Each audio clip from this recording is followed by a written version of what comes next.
Olá, meus amigos, tudo bom? Vamos agora para a nossa aula de número 7 e a gente vai falar do Poder Judiciário. A gente tem muita coisa para conversar sobre o Poder Judiciário. Vamos falar primeiro de duas grandes funções do Poder Judiciário. Primeiro, ele tem a função típica e tem a função atípica. Na função típica, qual é essa preponderância? É uma função preponderante exercida por esse poder, ou seja, a função principal é a função jurisdicional, que é o julgamento de um caso concreto, certo? E aí, em relação a essa função atípica, que não é uma função normal, é uma função extra, são as funções exercidas de modo secundário por esse poder. E aí corresponde à função administrativa, ou seja, cada tribunal cuida do seu regime, do regime administrativo dos seus servidores. Em relação a quê, professora? Em relação a férias, gratificações, períodos de férias, para não coincidir muitos funcionários tirando férias de uma vez, eles organizam o quadro de férias. E também tem a função legislativa. O que é essa função legislativa? Cada tribunal vai elaborar o seu regimento interno. Esse regimento interno de cada tribunal tem força de lei. Ou seja, todos os servidores vão estar ali atentos ao seu regimento interno e são obrigados a obedecer. O que tiver descrito no regimento é para ser obedecido, certo? Fica aqui uma observação para você em relação às súmulas vinculantes. Tenha muito cuidado com esse tópico de súmula vinculante. Ela foi criada pelo STF, que é o Supremo Tribunal Federal. Tem base sim no artigo 103A da nossa Constituição Federal de 88, mas não são atos legislativos. As súmulas vinculantes, elas vinculam, mas não são atos legislativos. Por quê? Porque a propósito disso, o STF, que é o Supremo Tribunal Federal, já rejeitou uma DPF que foi ajuizada contra uma súmula vinculante. Mas com que fundamento, professora, que o STF rejeitou essa DPF, que foi ajuizada contra uma súmula vinculante? Sob o fundamento de que não são atos normativos. A súmula vinculante, ela tem a natureza específica, ela tem a natureza sui generis, assim como a natureza da OAB, que é uma natureza sui generis, que a gente não vai falar agora no momento, mas você sabe que é a natureza especial, certo? E aí nós temos também as garantias institucionais do Poder Judiciário, que estão lá no nosso artigo 99 da Constituição Federal. Tranquilo? E o Poder Judiciário, ele goza de duas garantias institucionais quando é considerado enquanto instituição, tá? Ele tem a garantia de uma autonomia administrativa. Está lá previsto no artigo 99 no caput da Constituição Federal, e essa garantia institucional ela é desenvolvida no artigo 96.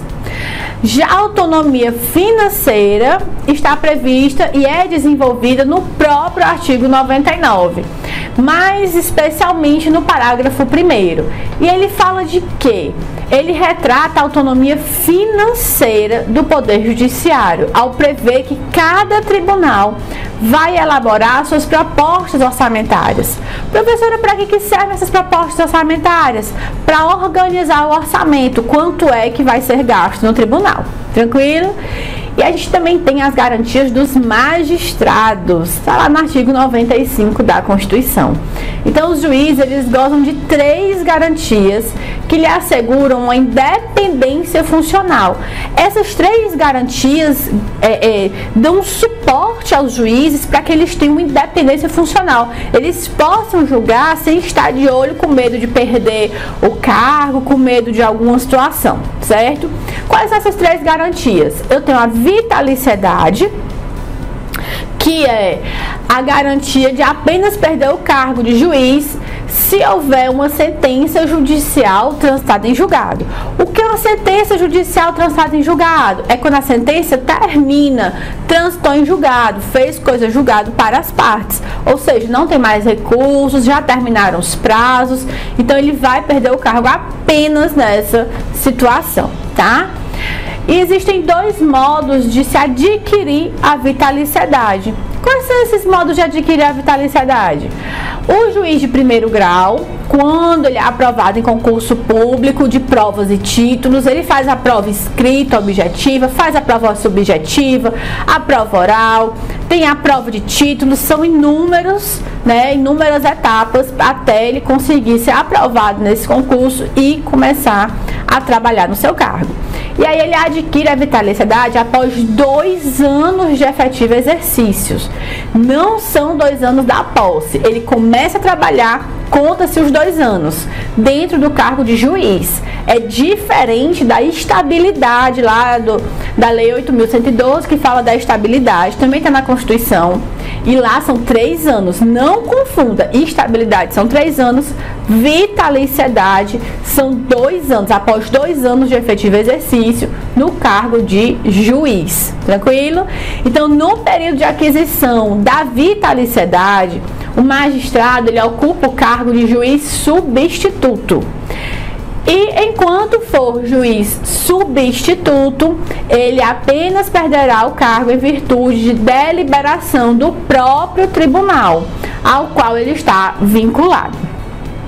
Nós temos também a situação de adquirir esta vitaliciedade quando é um juiz de tribunal nomeado pelo chefe do Poder Executivo. Aí, nesse caso, a vitaliciedade ela é adquirida automaticamente com a posse. Ou seja, tomou posse, adquiriu a vitaliciedade. Não tem prazo, não tem lapso temporal. O segundo requisito, que é uma das garantias dos magistrados, é a irredutibilidade de subsídio, ou seja, ele não pode ter o seu dinheiro diminuído. Então, todos os juízes eles têm essa garantia desde a posse. Não é do efetivo exercício, mas desde a posse. Outra garantia é a inamovibilidade. Todos os juízes têm essa garantia desde a posse. O que é essa inamovibilidade, professora? Então, para você entender a inamovibilidade, a gente vai considerar o seguinte: regra geral. O juiz ele deve concordar com o ato de sua remoção. Eu quero remover o juiz de tal canto para tal canto. Ele tem que concordar, é a regra geral. Professor, e tem exceção? Sempre, né? Sempre aparece uma exceçãozinha ali para confundir a nossa cabeça. Qual é a exceção? A exceção está no artigo 93 da Constituição e prevê a remoção de ofício, que não vai exigir a concordância do juiz. O que é essa remoção de ofício? É quando ele é obrigado. A administração pública como um todo, o Estado, entende que precisa de um juiz naquela localidade. E eu não vou perguntar para o juiz, o Estado não vai perguntar para o juiz: magistrado, você quer ir para aquela localidade? Não, vai ser a remoção de ofício, você vai para aquela localidade, tá? Mas é a exceção da regra da inamovibilidade. Regra geral, você já entendeu. Ele só vai sair, só vai se deslocar, só vai ser removido se ele concordar. A exceção está lá no artigo 93. Tranquilo? Irredutibilidade de subsídio também está tranquilo, porque ele não pode ter o seu subsídio diminuído, para que não haja pressão de outros poderes, para que não haja aquele pé em cima da cabeça do juiz, para que ele julgue ou tome uma decisão condicionada com medo de ter seu subsídio diminuído. Certo? Tranquilo, entendeu tudo? Muita informação e mais informação para você está lá no material PDF, nosso e-book que está acostado, tá? Ok? A gente vai se encontrar na próxima aula. Um forte abraço para você.